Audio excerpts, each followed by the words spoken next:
What's going on, everybody, and welcome back to another Gamer Talk Tuesday. Hopefully, everybody is having a great Tuesday, and hopefully, everybody had a great weekend, man. Halo Infinite Madness. So, I'm sure there are plenty of you out there that have been seeing, plenty of YouTube videos, maybe even some articles about, Halo players or the Halo fans are super upset. They're losing their minds over the whole microtransaction thing. I mean, you have the director for Halo Infinite / 343 or 343 / for Halo Infinite stepping down and leaving the project. What is going on?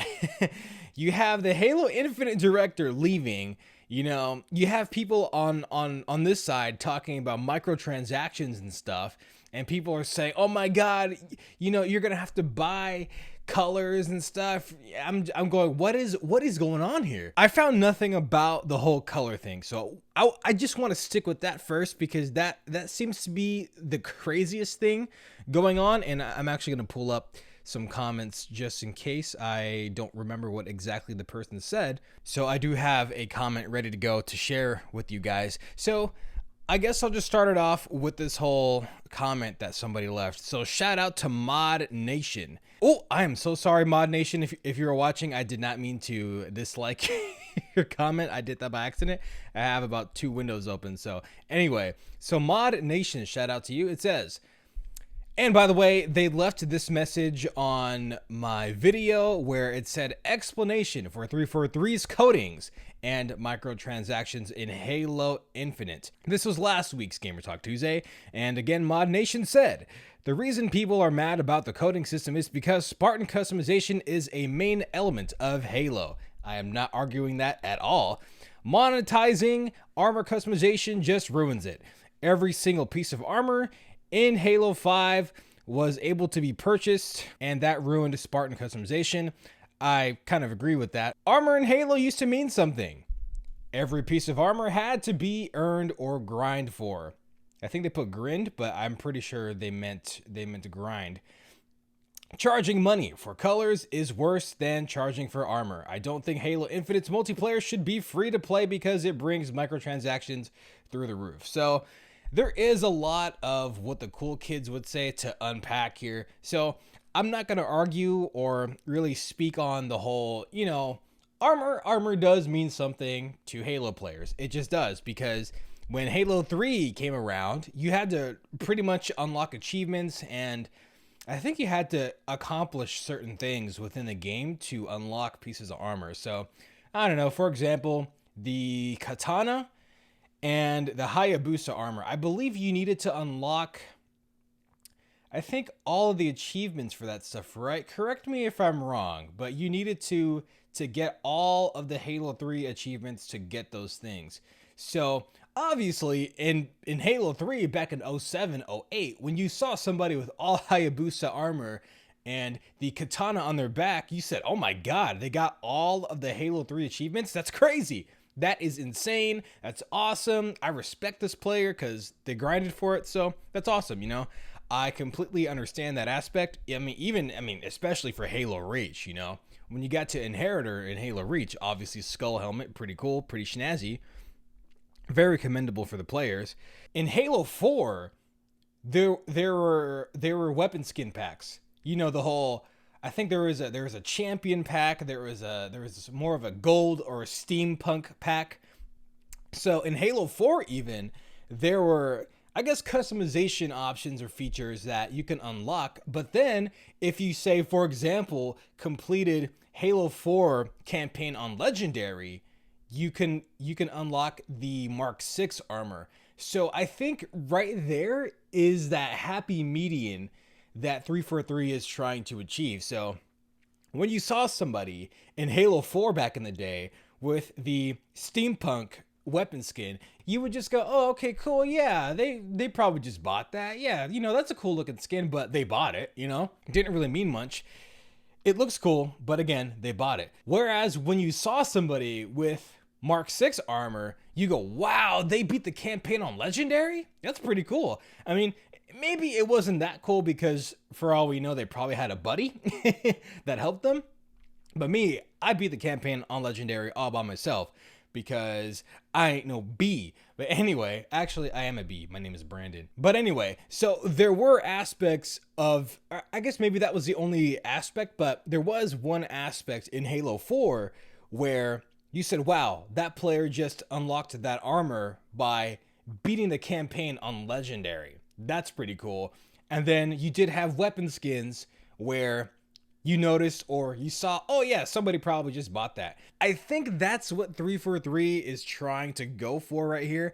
I think my only gripe with it, or my beef with it, is are they gonna allow players to unlock the same armor in the game that you can easily buy, if that makes any sort of sense? Okay, let's just take the haunted helmet, right? So let's just say if the haunted helmet were in Halo Infinite. So if I unlocked the haunted helmet in Halo Infinite just by playing the game, could I also have bought that haunted helmet and not grinded for it? That's what I want to know. And that may be what Mod Nation is probably trying to convey a little bit. So that's one thing I don't know. So hopefully 343 finds some way to just, keep all the really cool things as items that you can unlock just by playing the game, and all the also cool things but not as cool things can be purchased, just different I don't know, armor coatings or skins or whatever, right? Because when 343 says that they want to focus on people being able to express themselves, that's kind of a tough thing, because how do players like to express themselves? I mean, are players just more worried about how they look? You know what I'm saying? Or do they want to express themselves by saying, yeah, I got this cool chest plate or this cool helmet because I grinded for it, because I completed the campaign on Legendary by myself, or I got to the max rank, if that makes any sort of sense. So that's something that I'm not too sure about. I'm not sure what percentage of players just want to look cool versus players that want to represent themselves with something that they grinded for. You know what I'm saying? So I'm not sure if 343 is trying to cater to both of those groups or what. That's something I really don't know. And it's really tough to say, because 343 really hadn't said much. I mean, the only thing they said in response to the whole thing was, there will be all kinds of customization items, including coatings, that can be earned in-game and earned as special rewards. June 6 said, will there be purchases? Sure.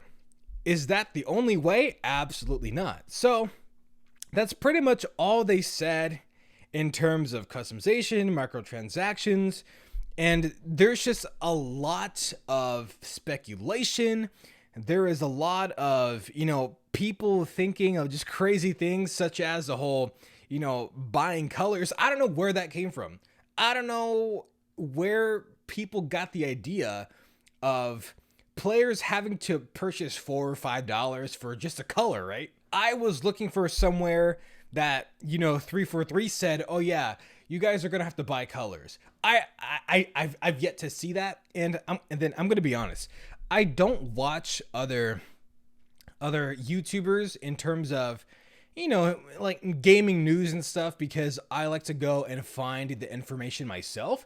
So I did see a few thumbnails where, it had it had the red monarch, new image of the monarch coating or whatever, right? And so people are putting $5 on there or $4 for the color. And I don't know if that's even true, because 343 hadn't even said anything about having to buy colors. So I don't know where that is coming from. And I was talking about this on the last Gamer Talk Tuesday. People are starting to think that coatings mean shaders. That's what the word is. Shaders from Destiny 2. So shaders on Destiny 2, or even I'll just say Destiny, is essentially a color palette that you can unlock or buy via, real world money.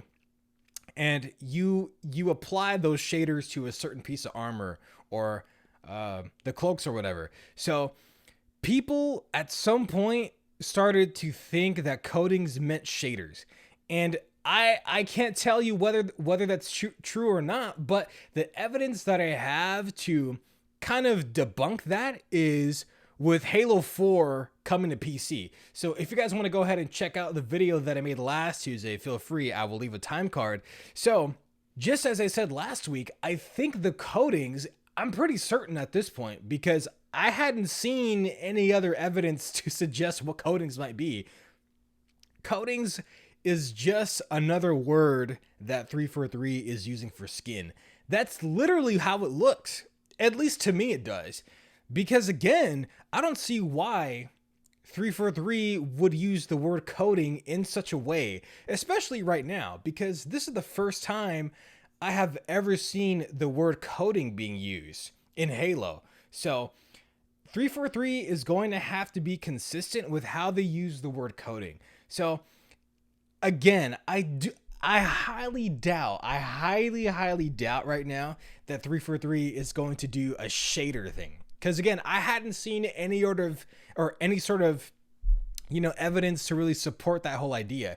And somebody asked me just the other day, shout out to a boomer. A boomer asked me or commented, how do you feel about Halo Infinite purchasing colors/coding for customization? Now, how I feel is one thing, and what I'm thinking is another. So what I told this person is, I think the idea of purchasing colors is pretty ridiculous.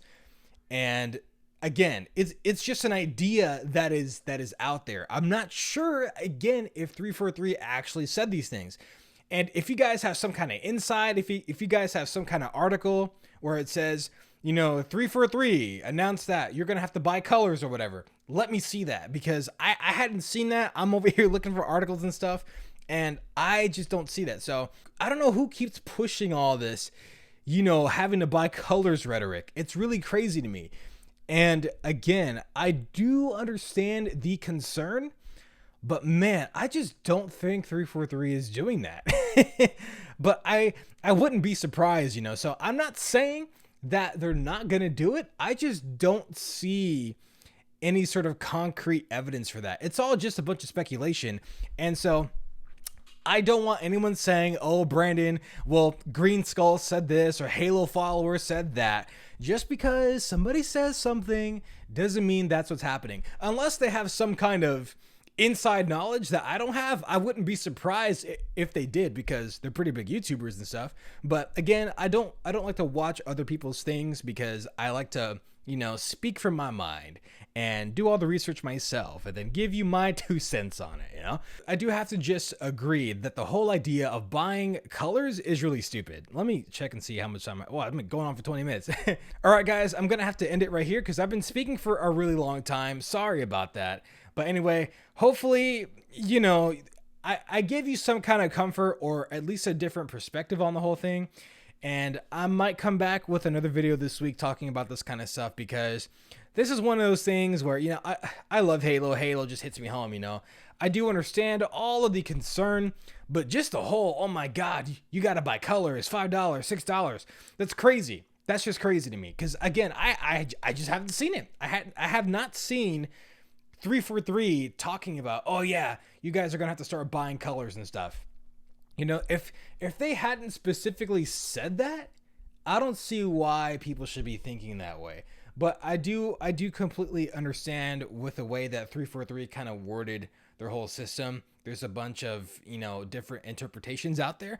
But anyway, guys, again, thank you for watching. I'm going to come back with another gameplay tomorrow, and hopefully everyone has a great rest of your Tuesdays. If you guys can please like, subscribe, comment, and enjoy the content, that'd be absolutely stupendous, fantastic as always, guys. As usual, I will see you in the next one, and I got to figure out the kind of outro.